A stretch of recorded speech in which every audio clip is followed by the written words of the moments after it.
Baletā bez jebkādiem vārdiem var saskatīt vēsturi, dramaturģiju un varoņu attiecības. Dejotāji kā statuetes muzikālajā lādītē ir graciozi un izteiksmīgi. Tikai tie, kuri izceļas ar lielu pacietību, stipriem nerviem un noturīgu psihi, kļūst par baleta māksliniekiem. Katrs no Rīgas choreogrāfijas vidusskolas absolventiem sapņo kļūt par baleta zvaigzni. Šī ir vieta, kur bērnus gatavo pieaugušo dzīvei. Mūs māca strādāt, labi satikt kolektīvā. Veselīga konkurence, visi jaunieši ir jauki. Jā, iemācīja dzīvot, strādāt, neatslābināties. Atslābstot, tikai sevi izdarīsi sliktāk.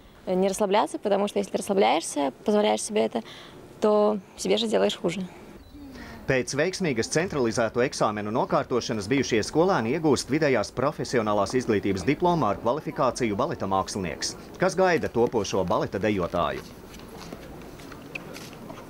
Skola dod ļoti daudz iespēju mūsu audzēkņiem.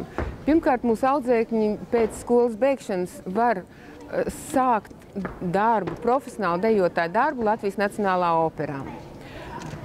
Bez šīs iespējas mūsu skolas absolventi var startēt jebkurā akadēmiskā teātrī, baleta teātrī visā pasaulē.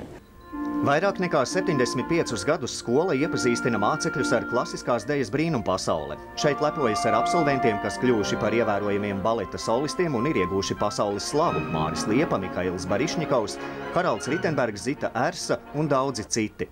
Jaunajiem dejotājiem palīdz profesionāli pedagogi ar lielu pieredzi un vēlēšanos nodot savas dejas mākslas zināšanas. Katram skolotājam ir sava pieeja. Viņi sniedz daudz liederīgu ieteikumu. Vecāki savu bērnu uz baleta skolas sagatavošanas klasi var vest jau no 8 gadu vecuma. Beidzot 4. klasi, skolēni iestājas 1. baleta klasē. Kas neuzspēja uz atlasi 1. jūnijā, var mēģināt laimi papildu atlasē, kas notiks augustā.